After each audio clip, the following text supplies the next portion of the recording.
దేవుని యొక్క వాక్యాన్ని విందాము. మాకు ఆదివారం కూడా ఆరాధన ఉంది సాయంత్రం తణుకులో, అందుకే మేము 10 నిమిషాలు ఆలస్యంగా వచ్చాం. ప్రసన్నమణి గారు అక్కడ బాగా వస్తున్నారు, జనం కూడా. ఆదివారం మానకూడదని వెళ్ళాము. కాబట్టి రేపు రాత్రి 7:10 కానీ అనుకోకండి, రేపు రాత్రి 7 గంటలకే ప్రతి కార్యక్రమాన్ని ఖచ్చితంగా అమలు చేస్తాం ఈ సేవా కేంద్రంలో. యోబు గ్రంథము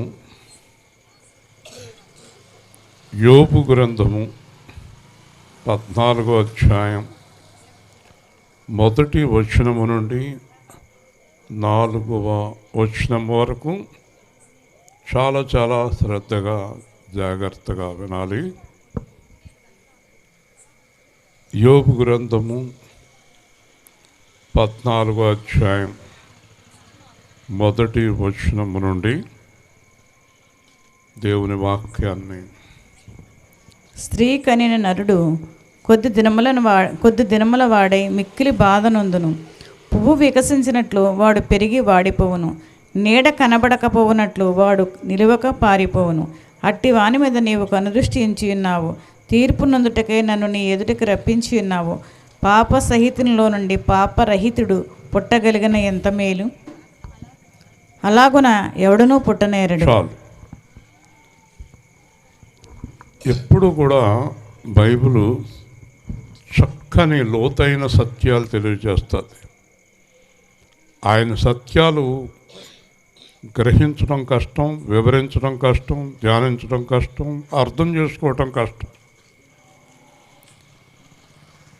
దేవుని గొప్ప కృపచేత యేసు సేవా కేంద్రానికి 3 అనుగ్రహించాడు. హల్లెలూయా. వాక్యాన్ని ధ్యానిస్తాం, గ్రహిస్తాం, వివరిస్తాం.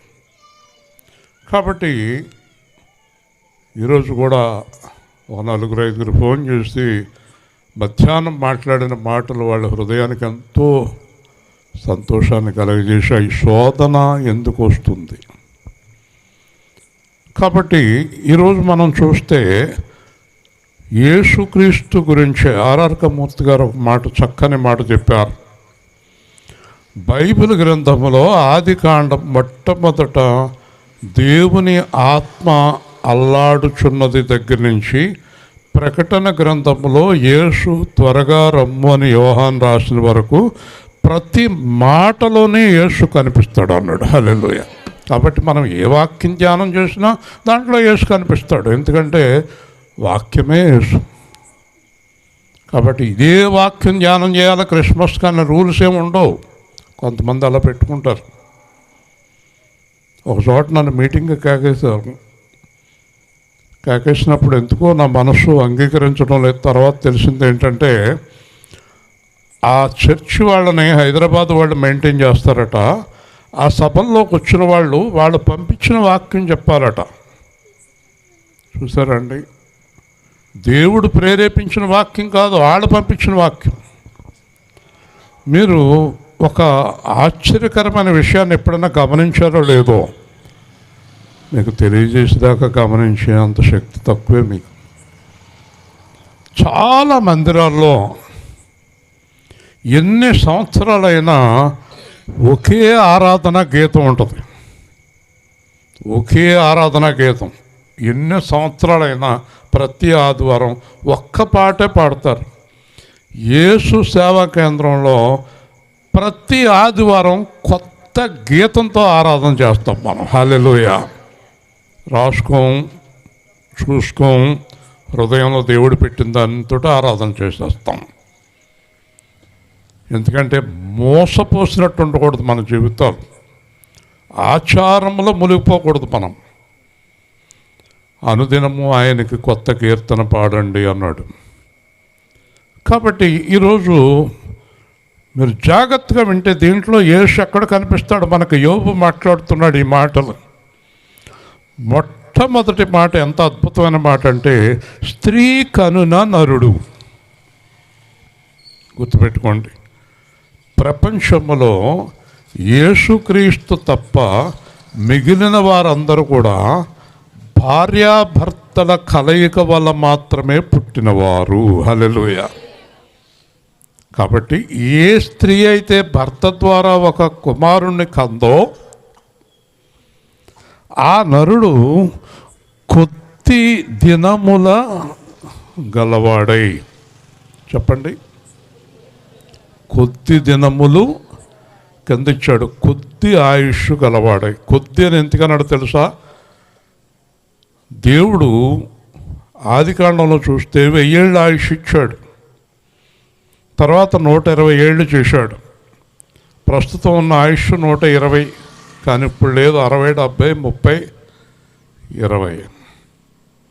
అంటే దేవుడు దృష్టిలో కొద్ది దినములు. దేవుడికి ఒక దినము 1000 సంవత్సరాలు. హల్లెలూయా. కాబట్టి మన ఆయుష్ దేవుడి లెక్కలో చాలా స్వల్ప సమయం. అందుకే బైబిల్ చెప్తుంది, కొంతసేపు కనబడి అంతలో. దేవుడి దృష్టిలో మనం అలా కనబడి ఇలా మాయమైపోతాం. మనకేమో పెద్ద గొడవ. మా అమ్మమ్మ, మా తాత, నా మనవరాలు, నా మనవాడు, నేను ముసల్దాన్ని అయ్యాక బాబా నన్ను చూస్తావా, ఇదే గోల దీనికి. ఇదంతా కలిపి దేవుడికి ఒక క్షణం. కొద్ది దినములు వాడై, ఎంత అద్భుతంగా రాశాడు. గర్భంలో మొదలుకొని చనిపోయే వరకు అతడు ఎప్పుడు బాధపడుతూనే బ్రతుకుతాడు. హల్లెలూయా. పుట్టిన వెంటనే మొదలెడతాడు కేరమని, ఆ నీళ్లు వస్తారు. అప్పుడు మొదలైందాడు బాధ. వింటున్నారా? చివరిదాకా బాగా అనిపిస్తుందా? పుట్టిన వెంటనే చాలామందికి నేను చెంచాతో నీళ్లు పోసాను, ప్రార్థన చేసిపోయింటి అన్నారు. పోషాను. అదే వ్యక్తినైనా నేను ముసలోడు అయ్యాక చచ్చిపోయే ముందు కూడా నా చేత నీళ్లు పోయమన్నారు. పుట్టినప్పుడు నీళ్లు పోసాను, చచ్చే ముందు నీళ్లు పోసాను, అయిపోయింది. కానీ నేను అనుకుంటాను, ఎంత ఆశ్చర్యం ఈ జీవితం. పుట్టినప్పుడు చెంచాడు నీళ్ళు, చాలా వరకు చచ్చిపోయినప్పుడు కూడా చెంచాడు నీళ్ళు కదండి. కొద్ది దినములు గలవాడై. అందుకే మనం అనుకుంటాం కొంతసేపు కనబడి అంతలో మాయ. నిన్న కనపడ్డాడండి, అలాగే అది గుద్దుగా పక్క నుంచి వెళ్ళాడండి, నిన్న ఇవాళ లేడు. అయ్యయ్యో కదా. ఎందుకు బైబిల్ చెప్తుంది ఈ మాట? కొద్ది దినములు గలవాడైన నువ్వు ఎప్పుడు జీవించే దేవుడి మీద ఆధారపడు. హల్లెలూయా. దేవుడు ఎప్పుడూ ఉన్నాడు, నిన్న నేడు నిరంతరం ఎప్పుడు జీవించుచున్న దేవుడు. యేసు ప్రభు పేరు జీవించుచున్నవాడు. అంతేకాదు, జీవించుచున్నవాడు మాత్రమే కాదు, జీవింపచేయువాడు. హల్లెలూయా. ఒక మాట అన్నాడు, పేతురు అడిగాడు, పేతురుతో అన్నాడు దేవుడు, నిన్ను ఇలా చంపేస్తారు అబ్బాయి, నిన్ను ఇలా తీసుకెళ్తారో అన్నాడు. సరే, నా గొడవ కుదిరేయండి, మరి ఈయన సంగతి ఏంటని అడిగాడు. మనకెప్పుడు పక్కోళ్ళు గొడవే కదా, మన గొడవ మీద ఇంట్రెస్ట్ ఉండదు మనకి కదా. కాబట్టి దేవుడు అన్నాడు, ఒకవేళ ఈ యోహాను నేను మళ్ళీ మధ్యాకాశం దాకా ఉండాలని నేను అనుకుంటే ఉంటాడు అన్నాడు. హల్లెలూయా. చెప్పండి, గట్టిగా చెప్పాలి. చూసారా? అంటే దేవుడు జీవించేవాడా కాదు, జీవింపచేయువాడు. మరణము తప్పించుట యెహోవా వశము. నువ్వు 200 ఏళ్ళు బతకాలంటే బతుకుతావు అంతే. 500, 1000, 10,000, 1,00,000. ఎందుకంటే జీవింపచేయువాడును, మరణింపచేయువాడును, విరగొట్టువాడను, కట్టువాడను, మృతునందించువాడను, గాయం చేయువాడను, గాయం కట్టువాడను, జీవింపచేయువాడను నేనే. చూసారా? ఇంకా మీరు తెలుసుకోలేదా? కాబట్టి ఈ యేసుక్రీస్తు అనుకుంటే మనము ఎంతకాలమైనా జీవించగలము. హల్లెలూయా. కాబట్టి ఈ నరుడు కొద్ది దినములు గలవాడై మిక్కిలి బాధనందును. యోబు చాలా బాధలో ఉన్నాడు. ఒళ్ళంతా కుళ్ళిపోయింది, పెళ్ళ వెళ్ళిపోయింది, పిల్లలు చచ్చిపోయారు. దాంట్లో కనపడదు బేబీ గారు, నేనే చెప్తాను. పెళ్ళం వెళ్ళిపోయిందంటే ఏది అని తెలుగుతుంది నెలక్కో. అదంతా పరిశుద్ధాత్మ మాట్లాడతాడు. కాబట్టి పెళ్ళం వెళ్ళిపోయిందని రాయరు, అక్కడ ఒళ్ళు కుళ్ళిపోయిందని రాయరు. ఇవన్నీ దేవుడు చక్కగా వివరిస్తాడు. కాబట్టి అతనున్న పరిస్థితి మధ్యాహ్నం మనం మాట్లాడుకున్నాం. చాలా శోధనలో ఉన్నాడు. ఇంచుమించుగా యోబుకు వచ్చినంత శోధన ప్రపంచంలో ఏ మానవుడికి, ఏ విశ్వాసకి ఎవరికి రాలేదు, మనకే రాలేదు. భయంకరమైన శోధనలో ఉన్నాడు. ఆస్తి పోయింది, ఓకే, భార్య వెళ్ళిపోయింది, రైట్, పిల్లలు చచ్చిపోయారు. ఇవన్నీ అలా ఉంచి ఒళ్ళంతా కుళ్ళిపోయింది. ఇంకా అన్ని బాధలు ఎవరికీ లేవండి. కానీ అన్ని బాధలు పడుతూ కూడా ఒక గొప్ప మాట, యోబు చెప్పిన మాట మనం ధ్యానం చేస్తున్నాం. మనమైతే ఏం చేస్తాం? చిన్న నష్టం వచ్చేటప్పటికి దేవుడు లేడేమో. ఒక ఆవిడ మండపాక వెళ్తూ ఉంది, చర్చ్కి వెళ్తూ ఉంటే మీటింగ్ పెట్టుకుంది అత్తెల్లో. ఆవిడ మన వాక్యం పెట్టుకుంది. లోపలికి వెళ్ళాక మీ సువార్త అంటే చాలా ఇష్టం అంటే అంది. తర్వాత 2-3 అడిగారు ఆవిడని, అదేంటమ్మా అంత ఇష్టమైనప్పుడు నువ్వు మరి మండపాకి ఎందుకు వెళ్తున్నావు, అక్కడికి ఎందుకు వెళ్తలేదంటే, ఆయన స్వస్థపరచలేడండి ఇశ్రాయేలు గారు, రోగం తగ్గించలేడండి. ఆయన అయితే రోగాలు తగ్గిస్తాడు. ఇది గోల. యోబు కూడా మండపాకి వెళ్ళవలసింది తెలదు ఆయనకి కదా. కాబట్టి ఎంత అజ్ఞానం, ఎంత అజ్ఞానం. ఎలీషా కూడా అక్కడికి వెళ్ళవలసింది, వాళ్ళకి తెలియదు ఆ టైంలో కదా. కాబట్టి ఎంత అజ్ఞానముగా మనుషులు ఉన్నారో చూడండి. యోబు ఇన్ని కష్టాల్లో, ఇన్ని శ్రమల్లో రోగగ్రస్తుడై ఉన్నప్పటికీ దేవుణ్ణి స్తుతిస్తూనే ఉన్నాడు. హల్లెలూయా. సాతాను అన్నాడు నిన్ను వదిలి వెళ్ళిపోతాడు అన్నాడు. దేవుడు అన్నాడు వెళ్ళడు, వెళ్ళడు. మరి నీ గురించి ఏం చెప్తాడు? నీ గురించి ఏం చెప్తాడు దేవుడు? ఓ గోల పెట్టేస్తుంది బాబోయ్ అనాలా? ఏమనాలి? యోబు లాంటి మాట నువ్వు కూడా మాట్లాడాలి. హల్లెలూయా. మాటలు చెప్పటం సులువు, చెప్పగలగాలి అలాగా. యెహోవా ఇచ్చెను, ఎంత గొప్ప మాట. కాబట్టి యోబు అంటాడు, మనిషి చాలా బాధలు పడుతూ ఉంటాడు మానవ జన్మ ఎత్తినవాడు. రెండో మాట ఏంటంటే, పువ్వు వికసించినట్లు పెరుగును కానీ వాడిపోవును.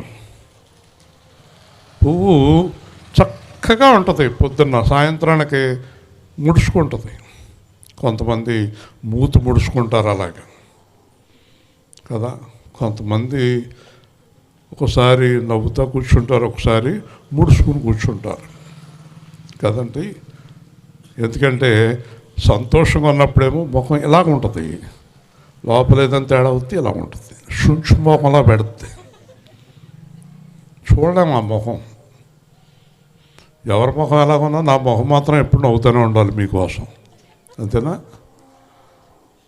కాబట్టి పువ్వు ఉదయం కాలం ఉన్న అందము సాయంత్రానికి పోయింది పువ్వు. మనిషి కూడా అంతే అంటున్నాడు యోబు. హల్లెలూయా. మనిషి కూడా వాడిపోతాడు. ఇంకోటి, నీడ కనబడకపోవునట్లు వాడు నిలువక పారిపోవును. నీడ చూడండి, ఎండున్నంచేపు ఈ పక్కనే ఆ పక్కనే మనం కూడా తిరుగుతున్నట్టు ఉంటుంది. మన లోపల పోయాక నీడ ఆగిపోతుంది. నీడవలే గతించును. పాడండి రాదా? కొంతసేపు కనబడి మాయమయ్యే ఆవిరి వంటిదిరా జీవితం. లోకాన కాదేది శాశ్వతం. యేసే నిజ దేవుడు నిత్య జీవమిస్తాడు. మరణమైన జీవమైన నిన్ను విడువడు. యేసే నిజ దేవుడు నిత్య జీవమిస్తాడు. మరణమైన జీవమైన నిన్ను విడువడు. కొంతసేపు కనబడి అంతలోనే మాయమయ్యే ఆవిరి వంటిదిరా జీవితం. లోకాన కాదేది శాశ్వతం. ఎదురవుతారెందరో నీ పయనంలో, నిలిచేది ఎందరో నీ అక్కరలో. వచ్చేదెవరో నీతో మరణం వరకు, ఇచ్చేదెవరో ఆపై నిత్య జీవము. నిజ దేవుడు నిత్య జీవమిస్తాడు. మరణమైన జీవమైన నిన్ను విడువడు. నీ శాపం తాను మోసి పాపము తీసి రక్షణ భాగ్యం నీకై సిద్ధము చేసి విశ్రాంతినీయగా నిన్ను పిలువగా నిర్లక్ష్యము చేసిన తప్పించుకొందువా. యేసే నిజ దేవుడు నిత్య జీవమిస్తాడు. మరణమైన జీవమైన నిన్ను విడువడు. పువ్వు రెండును రాలిపోవును, నీటి బుడగా ఆరిపోవును, కానీ దేవుని వాక్యము నిత్యము నిలచును. హల్లెలూయా. ఈ దేవుని మాటలు ఎప్పుడు ఉండిపోయినాయి చూడండి, గుర్తుపెట్టుకోండి. ఆది యందు అల్లాడిన ఆత్మ పలికిన మొదటి మాట వెలుగు కలుగునుగాక. ఈ వెలుగు కలుగునుగాక అని మాట్లాడిన ఆయన స్వరము ఎప్పుడు ఉంటుంది. కానీ మధ్యలో సృష్టి వచ్చింది. ఆర్ఆర్కమూర్తి గారు అన్నారు, ఒక్క సృష్టి కాదు, చాలాసార్లు సృష్టి జరిగింది, గతించింది, మళ్ళీ కొత్త ఆకాశం భూమి వచ్చింది, మళ్ళీ సృష్టి జరిగింది, మళ్ళీ వచ్చింది, మళ్ళీ ముగించింది, మళ్ళీ చేశాడు దేవుడు. ఈ సృష్టి అనేక సార్లు చేశాడు దేవుడు. కానీ ఇన్ని వేల లక్షల కోట్ల సంవత్సరాల నుంచి సృష్టి చేస్తూ ముగిస్తూ ఉన్న దేవుడు మాత్రం ఎప్పుడూ ఒక్కలాగే ఉండిపోయాడు. హల్లెలూయా. అయితే మనము ఆయన జీవించున్నట్లు మనలను జీవింపచేస్తానికి దేవుడు ఉద్దేశం. అందుకే చాలా ఉత్తమమైనది నిత్య జీవం. ఇంత గొప్ప నిత్య జీవం మనం పొందుకొని దేవుడితోటి ఎప్పుడు జీవించాలి, దేవుని వెలుగులో ఎప్పుడు ఉండిపోవాలంటే కనుక యేసుక్రీస్తులో రక్షణ పొంది తీరాలి. హల్లెలూయా. వేరే మార్గం లేదు. నేనే మార్గము, సత్యము, జీవము. కాబట్టి వాడు నిలువక పారిపోవును, కనబడకపోవునట్లు నిలువక పారిపోవును. పారిపోవును అనే మాటకి అర్థం ఏంటో తెలుసా? ఆత్మ తాను దయచేసిన యొద్దకు పారిపోవును. హల్లెలూయా. ఒకరోజు ఒక భార్య ఏడుతుంది, నన్ను వదిలి పారిపోయావా, నన్ను వదిలి వెళ్ళిపోయావా. పక్కన ఉన్నవాళ్ళు ఎవరన్నా ఈ అమ్మాయి ఎక్కడికి వెళ్ళి తీసుకురమ్మటం ఎలికి అన్నారు అనుకోండి, ఎక్కడికి వెళ్ళి తీసుకొస్తుంది. ఆత్మ దేవుడి దగ్గరికి వెళ్ళిపోయింది, పారిపోయెను అంటాడు యోబు. మరి ఇలాంటి అల్పమైన మనిషి మీద కొంతసేపు కనబడి అంతలో మాయమైపోయే ఆ మనిషి మీద నీ కనుదృష్టి ఉంచావు. హల్లెలూయా. దేవుడు అంట ఆకాశం నుంచి మనిషిని చూశాడు. అయ్యో అయ్యో అనుకున్నాడు. ఎందుకంటే వీళ్ళు ఇలాగే పాపం చేస్తూ నశించిపోతున్నారు, పుడుతున్నారు చస్తున్నారు, పుడుతున్నారు చస్తున్నారు. నరకం ఆత్మలతో నిండిపోతూ ఉంది. నరకం నిండిపోతుంది. పరలోకానికి ఎవరు రావటం లేదు, ఆత్మలన్నీ నరకానికి పోతున్నాయి. కాబట్టి కనుదృష్టి ఉంచి ఉన్నావు. అద్భుతమైన మాట, తీర్పు నందుటకై నన్ను నీ ఎదుటకు రప్పించి ఉన్నావు. ప్రసంగంలో సొలొమోను రాస్తున్నాడు, ప్రతి మనిషి, మానవ జన్మ ఎత్తిన ప్రతి మనిషి మంచిదే కానీ చెడ్డదే కానీ అన్ని క్రియలను ఆయన తీర్పులోనికి తెచ్చును. హల్లెలూయా. ఇక్కడ ఒక స్పష్టమైన మాట చెప్తాను.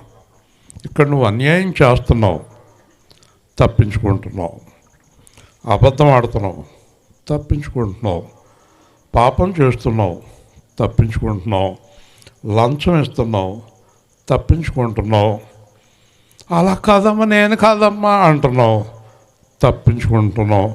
రాత్రి 12ంటికి నువ్వే కదా అలాగే వెళ్తున్నావు, నేను కాదమ్మా, తప్పించుకుంటున్నావు. నువ్వు ఇలా చేసావు కదమ్మా, నేను కాదు, తప్పించుకుంటున్నావు. అబద్ధాలు ఆడుతున్నావు, మోసం చేస్తున్నావు కదా. పుట్టిన కాడి నుంచి చచ్చే వరకు ఏదో ఒక తప్పు చేస్తూనే ఉన్నావు. నువ్వు చేస్తున్న తప్పులు తప్పిపోయినాయి అనుకుంటున్నావు. యోబు అంటున్నాడు, నువ్వు చేసిన ప్రతి అపరాధమును దేవుడు తీర్పులోనికి తెచ్చును. హల్లెలూయా. ఇక్కడ తప్పించుకున్నా అక్కడ నువ్వు తప్పించుకోలేవు. ఈ మాట మీరు అందరూ గుర్తుపెట్టుకోవాలి. నువ్వు కానీ నేను కానీ ప్రపంచంలో ఏ మనిషి అయినా కానీ, పెద్దోళ్ళైనా చిన్నోళ్ళైనా గొప్పోళ్ళైనా ఎవరైనా ఏ తప్పుడు పనికి తీర్పు లేకుండా తప్పించుకోలేరు. ఇక్కడ ఇష్టం వచ్చినట్టు చేసేస్తున్నారు. అడిగేవాడే లేడు కొంతమందిని. పాపం ఇష్టం వచ్చినట్టు చేసేస్తున్నారు, మోసాలు ఇష్టం వచ్చినట్టు చేసేస్తున్నారు, డబ్బు దొంగతనం చేస్తున్నారు. ఏది దొరికితే దాన్ని దొంగతనం చేసేస్తున్నారు. ఇది ఖాళీగా ఉంటే దీంట్లో కట్టేస్తున్నారు. హైదరాబాద్లో మా బావగారు ఒకసారి కష్టపడి 85లో హైదరాబాద్లో స్థలం కొనుక్కుని గుజరాత్ వెళ్ళిపోయిన తర్వాత 2 సంవత్సరాలకు వస్తే ఆ స్థలంలో ఇల్లు ఉంది. గుండె బాదుకున్నాడు, ఏంటి ఆ స్థలంలో ఇల్లు ఎవరు కట్టేశారు అని అక్కడెక్కడ చుట్టూ తిరిగేస్తున్నాడు. అప్పుడు అక్కడ ఉన్నవాడు కాకేశారు. అక్కడ ఒక పెద్ద ఆయన ఉన్నాడు, ఆయన వెళ్ళి కలువు అన్నారు. ఆయన దగ్గరికి వెళ్ళాడు. ఏంటబ్బాయి, ఆ స్థలం నాదండి అనేదైతే అలా వదిలేసిపోయామే, ఎవరో అడిగారు ఇచ్చేసాను. అదేంటి నా స్థలం మీరు ఇచ్చేస్తాం ఏంటి? సరే ఏంటి గొడవ, ఎంత కొన్నావు? 75,000 కొన్నాను, ఇవాళ 4 లక్షలు. 75,000 పట్టుకెళ్తావా పోతావా? అప్పుడు అందరూ చెప్పారంట, చంపేస్తాడు అయ్యబాబు, 75,000 పట్టుకెళ్ళిపోన్నాడు. మరి ఆ దుర్మార్గుడు అక్కడ తప్పించుకోగలడా? దేవుని స్తోత్రం చెప్పండి. ఇక్కడ మోసం చేస్తున్నావు, తప్పించుకుంటున్నావు, వెళ్ళిపోతున్నావు, ఎస్కేప్ అయిపోతున్నావు, పాపం చేస్తున్నావు, నీ ఇష్టం వచ్చినట్టు చేసేస్తున్నావు. ఈరోజు దేవుడు చెప్తున్నాడు యోబు ద్వారా, వాడు పాస్టర్ అవనే, పాస్టర్ అమ్మ అవనే, విశ్వాసం అవనే, ఇంకొకడు అవనే, బయటోడు అవనే, ఎళ్ళవనే, ఆళ్ళవనే, ఎవరికైనా నీ వల్ల అన్యాయం జరిగిందంటే నువ్వు ఆయన ఎదురుగుండా నిలబడి తీరవలసిందే. హల్లెలూయా. ఊరుకుంటాడు అనుకుంటున్నావా?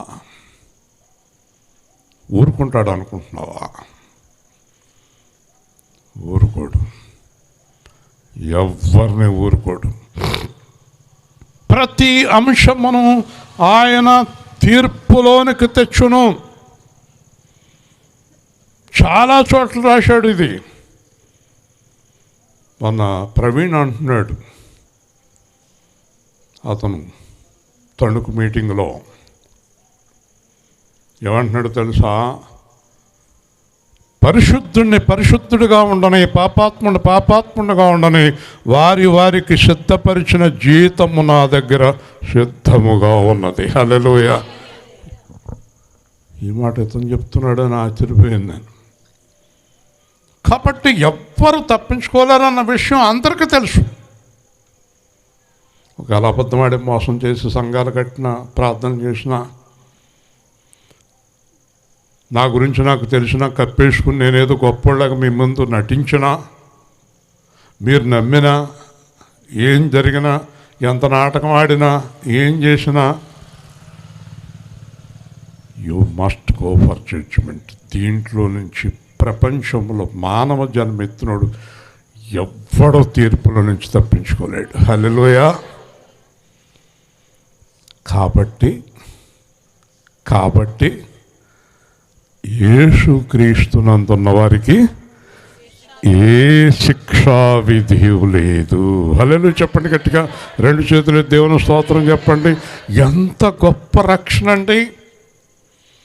యేసుక్రీస్తు నామములో రక్షణ పొందే వరకు నువ్వు చేసినటువంటి ప్రతి పాపము, నీచమైన పనులు, ఇలాగ చేసిన దరిద్ర పనులన్నీ కూడా ఒక్క రక్షణ కార్యంతో సమస్తము తుడిచివేస్తున్నాడు అన్నమాట. హల్లెలూయా. అందుకే పౌలు అన్నాడు, ఇంత గొప్ప రక్షణ.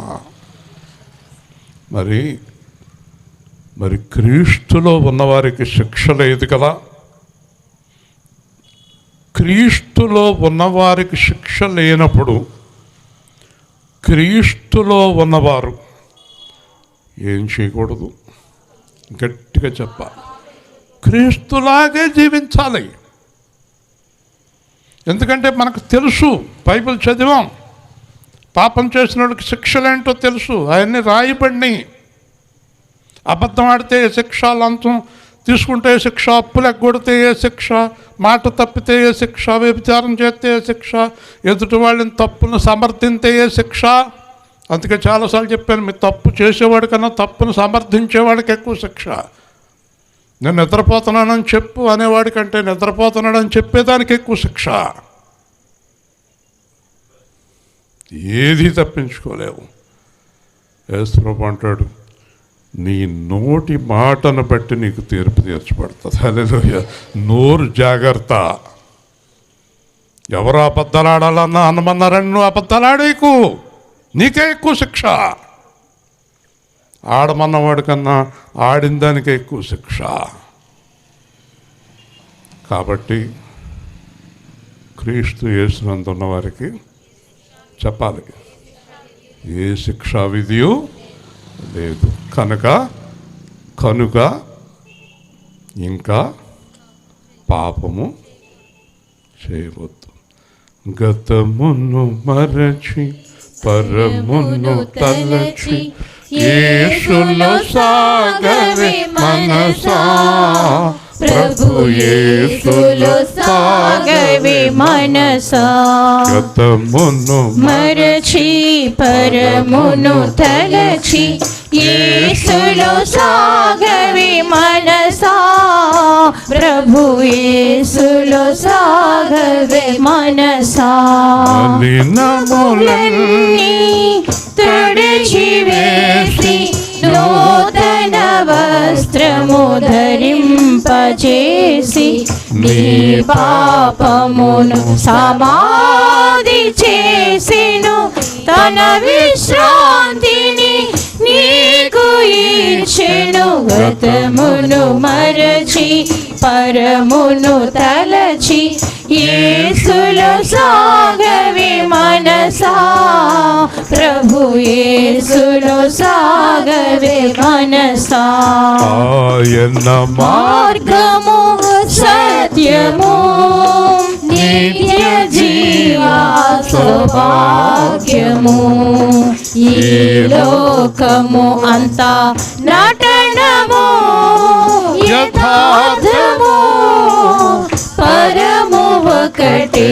గతమును మరచి పరమును తలచి యేసులో సాగవే మనసా ప్రభు యేసులో సాగవే మనసా పరిపూర్ణము సంపూర్ణము యేసులో మహిమా జీవము ఆత్మ నియమమున సాగిపోదు తండ్రి చిత్తమున నిలువుమా గతమును మరచి పరమును తలచి యేసులో సాగవే మనసా ప్రభు యేసులో సాగవే మనసా. రండి, యేసుప్రభు అన్నాడు హెబ్రీలో, మీ పాపాలు ఇంక నేను జ్ఞాపకం చేసుకోను, మీ పాపాలు ఇంక జ్ఞాపకం చేసుకోను, కాబట్టి ఇంక పాపాలు చేయకండి, అస్తమానం నన్ను బాధ పెట్టకండి, నేను ఇంక మీ పాపాలన్నీ తుడిచివేశాను. ఇప్పుడు అసలైన పాయింట్లోకి వస్తున్నాం.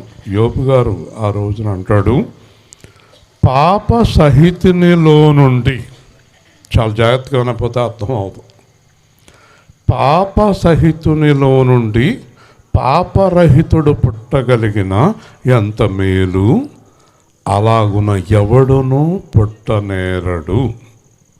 ఓకేనా? కాబట్టి ఈ మానవ జాతిని, ఈ భయంకరమైన పాపములో ఉన్న మానవ జాతిని, అంతలో కనబడి ఇంతలో నాశనమయ్యే ఈ పాపాత్ముణ్ణి రక్షించాలంటే పాపములో జీవించుచున్న వారికి పరిశుద్ధుడు ఎలా పుడతాడు?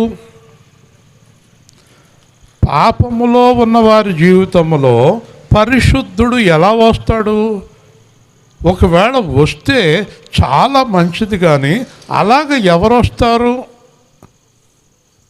చూసారా, యోబు ఏమంటున్నాడు అర్థమైందా?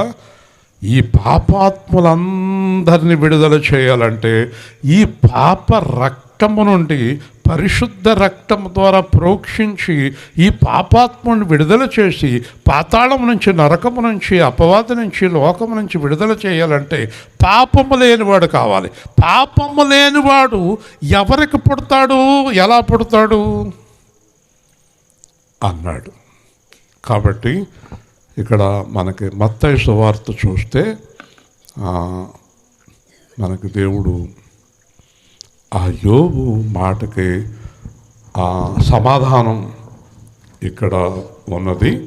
మత్తయి సువార్త 1వ అధ్యాయం, మత్తయి సువార్త 1వ అధ్యాయం 20వ వచనం నుంచి మరొకసారి చదువుకుంటే యోబు ప్రశ్నకి జవాబు దొరుకుతుంది. అతడు ఈ సంగతులను గురించి ఆలోచించుకునిచుండగా ఇదిగో ప్రభువు దూత స్వప్నమందు అతనికి ప్రత్యక్షమై, దావీదు కుమారుడైన యోసేపు, నీ భార్యని మరియను చేర్చుకున్నట్టుకు భయపడకుము. ఇక్కడ నుంచి చూడండి, యోబుకు సమాధానం చెప్తున్నాడు.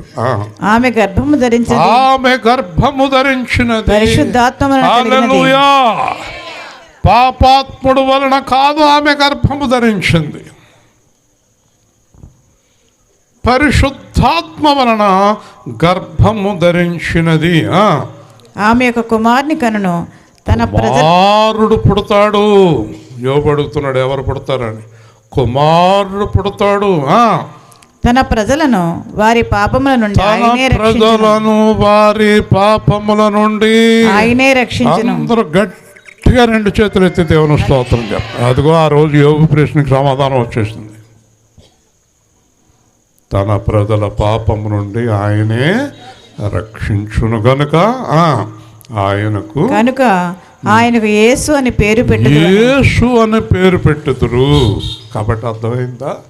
ఈ ప్రపంచంలో పాపములో ఉన్న వారిని విడుదల చేయుటకు పాపము లేకుండా పుట్టినవాడు ఒకే ఒక్కడు, నజరేయుడైన యేసుక్రీస్తు. హల్లెలూయా.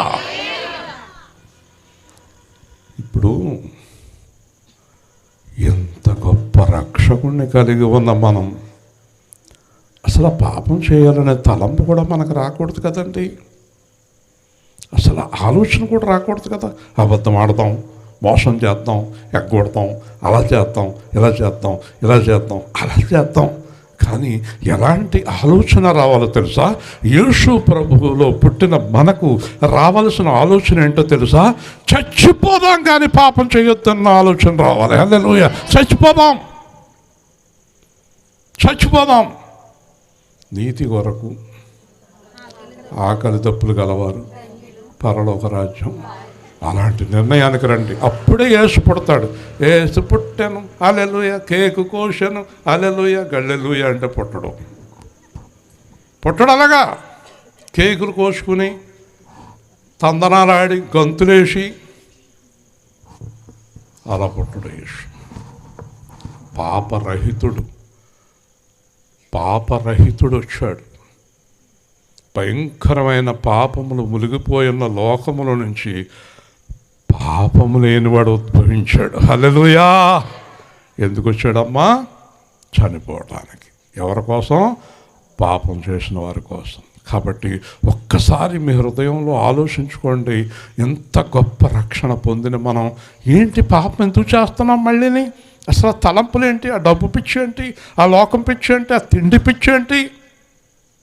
అసలు మనం ఒక ప్రత్యేకంగా ఎందుకు జీవించలేకపోతున్నాం?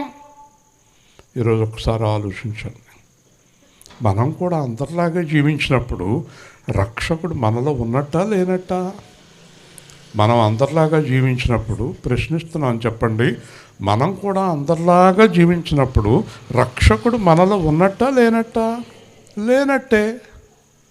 కాబట్టి మూర్ఖులైన ఈ తరము వారికి వేరే ప్రత్యేకముగా రక్షణ పొంది జీవించండి. హల్లెలూయా.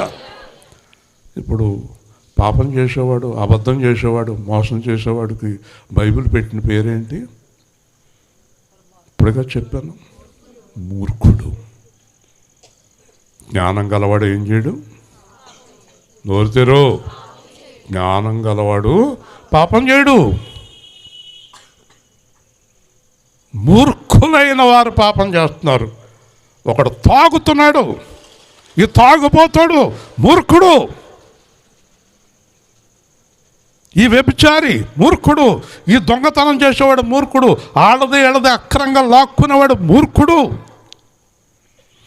వాళ్ళని ఏళ్ళని విమర్శించేవాడు మూర్ఖుడు. ఆళ్ళది ఏళ్ళది లాక్కునేవాడు మూర్ఖుడు. వాళ్ళని ఎప్పుడు తిడతా ఉండేవాడు మూర్ఖుడు. ఎదుటివారిని ద్వేషించేవాడు మూర్ఖుడు. మరి మనం ప్రేమించాలి. ఎవరిది మన దగ్గర ఉండకూడదు. ఒకరోజు బ్యాంకులోకి వెళ్ళి పని మీద వెళ్తే ఒక పెద్ద ఆయన, బాబు పెన్ ఇస్తావా నాయన అన్నాడు. పెన్ ఇచ్చాను. పెన్ ఇచ్చిన తర్వాత ఆయనకి నేను పెన్ ఇచ్చిన సంగతి మర్చిపోయాను, వెళ్ళిపోయాను. మళ్ళీ 15 రోజులకి ఎప్పుడో పని మీద బ్యాంక్కి వెళ్ళాను. ఆ బ్యాంకులో అకౌంటెంట్ గారు, మూర్తి గారు వెళ్ళిపోయారు మీరు ఆ రోజు, ఆ పెద్ద ఆయనకి మీరు పెన్ ఇచ్చారంట కదా. మర్చిపోయానండి. ఆయన పాపం ఎంత మంచి ఆయన, అడగగానే పెన్ ఇచ్చాడు.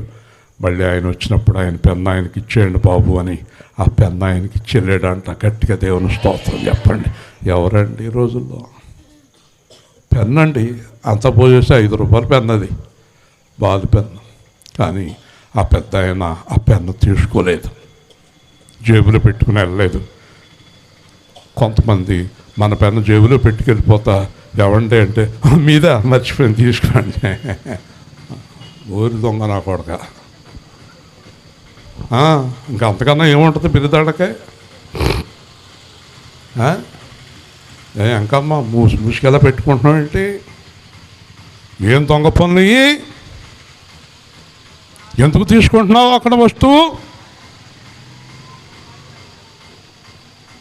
చిన్న వస్తువు కూడా నీ దగ్గర పెట్టుకోకూడదు. అప్పుడు ఇంతకీ ఆ అకౌంటెంట్ని అడిగారంట, ఎవరండి ఆయన ఎవరండి అన్నాడంట. ముసలాయన పాస్టర్ గారు అన్నారు. పాస్టర్ గారా? అయ్యి బాబా అయితే అసలు తీసుకోకూడదు అన్నాడు. వింటున్నారా? మీరందరూ యేసు సేవా కేంద్రంలో ఉంటున్న వారందరూ అలాంటి పరిశుద్ధులై ఉండాలి. మీ గురించి ఎవ్వరూ కామెంట్ చేయకూడదు, చూడండి ఎలా వెళ్ళిపోతున్నాడో అనకూడదు, చూడండి ఏం చేసిందో అనకూడదు. ఒకవేళ ఇంకొక అవకాశం కూడా మీకు ఇస్తున్నాను. ఇంతవరకు ఒకవేళ మనం అలాంటి తప్పులు చేసుంటే ఈ 15వ తారీఖు ఈ రాత్రి 8:05 యేసుక్రీస్తు సన్నిధిలో నిర్ణయం తీసుకుందాం అలా జీవించమని. హల్లెలూయా, నిర్ణయం తీసుకుందాం. అదే క్రిస్మస్. క్రిస్మస్ అంటే ఏంటో అర్థమైందా? క్రీస్తు యేసులాగా జీవించటానికి నిర్ణయం తీసుకున్న సమయమే క్రిస్మస్. హల్లెలూయా, అదే క్రీస్తు ఆరాధన. అప్పుడే మన ఆరాధన దేవుడు అంగీకరిస్తాడు. దేవుడు ఎవరి ప్రార్థన అంగీకరిస్తాడట? నీతిమంతుని ప్రార్థన ఆయన అంగీకరించును. మన ప్రార్థనలన్నీ అంగీకరిస్తాడు. రాత్రి ఎవరో ఏమంటే ఆటో ఆగిపోయింది ప్రార్థన చేయండి అని, వెంటనే మళ్ళీ ఆటో స్టార్ట్ అయిందట. ఒక చక్కని ప్రార్థన, యథార్థమైన ప్రార్థన దేవుడు అంగీకరిస్తాడు. మీ అందరి ప్రార్థన దేవుడు వింటాడు. మీరు అలా మారిపోతే ఎలా మారిపోవాలండి? పాపసహితుల్లో నుంచి పాపరహితుడు వచ్చాడు. చెప్పండి, నేను ముగించేస్తున్నాను. ఇంకా పాపసహితుల్లో నుంచి పాపరహితుడు. ఎవరు పాపం లేనివాడు? ఆయన పేరు చెప్పండి. నజరేయుడైన, గట్టిగా, ఇంకా గట్టిగా. మీకు ఒక చాలా అద్భుతమైన మాట చెప్పి ముగిస్తాను. చాలామంది వింటున్నారు. ఇందాక మధ్యాహ్నం ఒక ఆవిడ ఉంది, ఏమండి ఈరోజు ఏ అద్భుతమైన మాట చెప్పబోతున్నారు అంది. వినమ్మా అన్నాను. అంది, నాకు తెలిసే కదా నేను నుంచున్నాక మాట్లాడేది ఆ మహానుభావుడు. దేవుని స్తోత్రం. ఈరోజు మీకు అందరికీ హృదయం పులకరించి ఒళ్ళు జలధరించే మాట ఒకటి చెప్తాను. చెప్పండి. పాపసహితుల్లో నుంచి పాపరహితుడు వచ్చాడు. మరియ కూడా పాపాత్మురాలే, యోసేపు పాపాత్ముడు అయినప్పటికీ పరిశుద్ధాత్మ ద్వారా మరియ గర్భము ధరించి పాపము లేనివాడిగా పుట్టాడు. హల్లెలూయా, ఓకేనా? నేను మీ చేత చెప్పిస్తాను. ఇప్పుడు యేసు ప్రభులోకి రాకముందు మనం ఎవరం?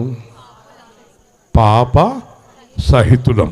చెప్పాలి, పాప సహితులం అంటే పాపముతో ఉన్నవారం. యేసు ప్రభులో రక్షణ పొందాక ఏమయ్యాం? మనం పాపరహితులం అయ్యాం. హల్లెలూయా.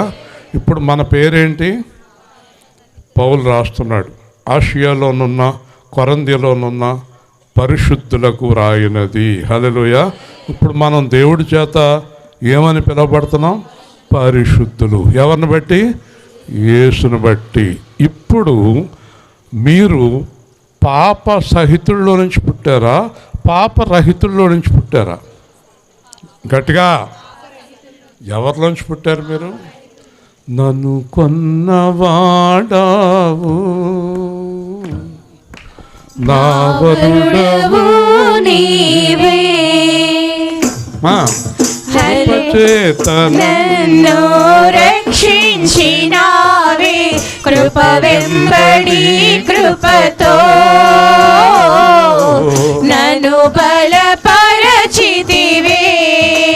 నన్నెంతగానో ప్రేమించినావే, నా పాపములు కడిగి పరిశుద్ధ పరచితివే. హల్లెలూయా యేసునాథా, కృతజ్ఞతా స్తుతులు నీకే. నా కాడి మోసి నా తోడు నీవై, నీ చేతి నీడాలో నన్ను దాచియున్నావే, ఏ కీడు నాకు రాకుండా చేసి నీ జాడలో నన్ను నడిపించుచున్నావే. హల్లెలూయా యేసునాథా, కృతజ్ఞతా స్తుతులు నీకే. నీ రాజ్యమందు నన్ను చేర్చుకుందువు, రానున్న రారాజు రాజువు నా రాజువు నీవే నీ వధువు సంగమున నన్ను చేర్చుకున్నావు నన్ను కొన్నవాడావు నా వరుడవు నీవే హల్లెలూయా యేసునాథా కృతజ్ఞత స్తుతులు నీకే. కాబట్టి యేసుక్రీస్తునందరి విశ్వాసము చేత మీరందరూ దేవుని పిల్లలు. యేసుక్రీస్తు పాప మరణ నియమముల నుండి నన్ను విడిపించి ఆత్మ నియమములు నన్ను పరిశుద్ధంగా చేశాడు. యేసుక్రీస్తు రక్తం ద్వారా నేను కడగబడి గత జన్మ కర్మ పాపములు తుడిచివేయబడ్డాను. పౌలుతోటి అనని అంటున్నాడు, ఇక ఆలస్యం ఎందుకు, తొందరగా వెళ్ళి నీ పాపములు కడిగేసుకో, బాప్తిసం పొందు. హల్లెలూయా. మరి ఇన్ని రకాలుగా మన పాప జీవితం సమాప్తమైనప్పుడు రోమా 6 ప్రకారం మన పాపం సమాధి అయిపోయి కొత్త జీవితాన్ని మనం పొందినప్పుడు ఇప్పుడు మనము ఎవరిలో నుంచి వచ్చాము? పాపసహితుడా పాపరహితుడా? గట్టిగా. ఇప్పుడు మనం ఎవరు పిల్లలం? యేసుక్రీస్తు పిల్లలం. యేసుక్రీస్తు పిల్లలు ఏమి లేనివారు? పాపము లేనివారు. హల్లెలూయా. ఇప్పుడు అర్థమైందా మీకు? యోబు చెప్పిన మాట, అలా వస్తే ఎంత మంచిది అన్నాడు. వచ్చాడా రాలేదా? వచ్చాడు. వచ్చినవాడు ఊరుకున్నాడా? రక్షణ ఇచ్చాడా? ఇవ్వలేదా? ఇప్పుడు నువ్వేం చేయాలి? ఆయన పని చేసేసాడు, నీ పని మిగిలింది. ఏంట పని చెప్పు? ఆయన పిల్లల వలె జీవించుట. హల్లెలూయా. ఆయన వలె జీవించుట. చూడండి, మీకు ఈ మాట బాగా గుర్తుపెట్టుకోండి. నా తండ్రి పాపము లేనివాడు. మామూలుగా నా తండ్రి పాపాత్ముడు. మా నాన్న ఉన్నాడే, మా అమ్మ ఉందే పాపాత్ములు. తర్వాత నేను పాపాత్ముడిని. ఓకేనా? కానీ ఇప్పుడు నేను 2001 ఏప్రిల్ 15న ఈవిడి నేను కలిసి రక్షణ పొంది మేము ఎవరి పిల్లలమయ్యాము? పాపము లేని వాని పిల్లలమయ్యాము. హల్లెలూయా. ఇప్పుడు మన తండ్రి ఎవరు? పాపము లేనివాడు. కాబట్టి మనం ఎలా ఉండాలి? పాపము లేని వారిగా. ఇది క్రిస్మస్ సందేశం. అంతేగాని ఒక ఆయన క్రిస్మస్ సందేశం చెప్తున్నాడు, కంగారు పడకండి, బూర్లు వేడిగా ఉన్నాయి, కంగారు పడకండి, గారెలు వేరుగా ఉన్నాయి. ఈడవడరా బాబు, తిండిపోతుగాడు. బూర్లు గారెలు కాదు తినవలసింది. మనందరికీ ఒక చాక్లెట్ ఇచ్చినా చప్పడించుకుంటా కత్తపాడు దాకా వెళ్ళిపోతాం. మనకేం భోజనాలు కాదు. ఎవరికి లోటు ఉందండి భోజనాలు? దేవుడి కృపను బట్టి ఒకడేమో కొంచెం గట్టిగా తింటాడు, ఒకడు కొంచెం స్లోగా తింటాడు. ఎంతో కొంత ఉంది మొత్తం మీద. 1వ తారీఖు నుంచి 4వ తారీఖు దాకా అందరికీ కొంచెం ఆరణ కొట్టి బియ్యం ఇస్తున్నాడు కదా. బియ్యం లేనుడు ఎవడో లేడు కదా. అవునా కదా? ఆహారం లేని వాళ్ళు ఎవరమ్మా ఈ రోజున? ఎవరు లేరు. కాబట్టి మనం ఆహారము, దేవుని రాజ్యము ఆహారము పానీయము కాదు, దేవుని శక్తితో ఉన్నదన్నాడు. హల్లెలూయా. మనం శక్తివంతులమై ఉండాలి. చివరిగా మనం ఏమీ లేని వారుగా ఉండాలి. గట్టిగా. పాపసహితులా పాపరహితులా? పాపరహితులు. ఈ మాట గుర్తుపెట్టుకుని యోబు గారికి దేవుడు జవాబు ఇచ్చేశాడు. బాబు యోబు గారు, నువ్వు కోరుకున్నట్టుగా వచ్చేసాడు యేసయ్యా వచ్చేసాడు. కాబట్టి యేసయ్య వచ్చేసాడు, పాపము నుండి విడిపిస్తాడు అన్న మాట ప్రపంచంలో చాలామందికి అర్థం కాదు. ఈ విధంగా అర్థం కాదు. ఒక రోజున ముగిస్తున్నాను, స్టీఫెన్ పాల్ గారు వచ్చారు. అక్కడ తణుకులో క్రిస్మస్ ఆరాధన అయింది. సరే, పెద్ద కేక్ కట్ చేశారు. అంతకుముందు నేను 2 సంవత్సరాల ముందు కోరిమిల్లో ఒక ఆవిడకి వాక్యం చెప్తానికి వెళ్ళాను. కేక్ అయిపోయింది. నాకు స్టీఫెన్ పాల్ గారు కాదు పెద్ద ముక్క ఇచ్చాడు. సరే ఆవిడ నన్ను చూస్తుందన్న సంగతి నాకేం తెలుసు. నేను కొద్దిగా తినాలా చేతితో పట్టుకున్నాను, చాలా ఎక్కువ పెద్ద ముక్క ఇచ్చాడని. అలా కిందకు వస్తున్నాను, ఆవిడ నా దగ్గరికి పరిగెత్తుకొచ్చింది. బాబా అంది. అమ్మా గుర్తున్నావమ్మా, కోరిమిల్లో ప్రార్థన పెట్టించుకున్నా. అవును బాబా, కథా ప్రసాదం నాకు కూడా ఇవ్వండి. నీ ప్రసాదం తగలయ్యా. ఇది ప్రసాదం ఏంటే తల్లి? అయ్యి బాబా, స్టీఫెన్ పాల్ గారు ఇచ్చిన ప్రసాదం నాకు కూడా. ఆవిడ దృష్టి అంతా క్రిస్మస్ వాక్యం మీద కానీ సందేశం మీద కానీ దేని మీద లేదు. ఆవిడ ఎందుకు వచ్చిందంటే ప్రసాదం కోసం, కేక్ మొక్క కోసం, నూనె బుడ్లు, పసర బుడ్లు, గుడ్డ ముక్కలు. ఏంటండి ఇదంతా? ఓకేనా? ఇప్పుడు పాప సహితున్నైన నేను ప్రార్థన చేసుకుందాం. పాప సహితున్నైన నేను నరకానికి వెళ్ళాలి, కానీ పాపరహితుడు వచ్చి నన్ను పాపము నుండి విడిపించాడు. జీవం గల దేవుడువైన ప్రభువా, ఎంత గొప్ప కార్యం మా పట్ల చేసావు. కానీ చాలామందికి ఈ సత్యం తెలియక ఇంకా పాప సహితులుగానే ఉన్నారు. పాపరహితుడు ఉన్నప్పటికీ ఆయన్ని ఎరుగకపోవటం చేత ఆయనలో రక్షణ లేక ఇంకా పాపంలోనే జీవిస్తున్నారు.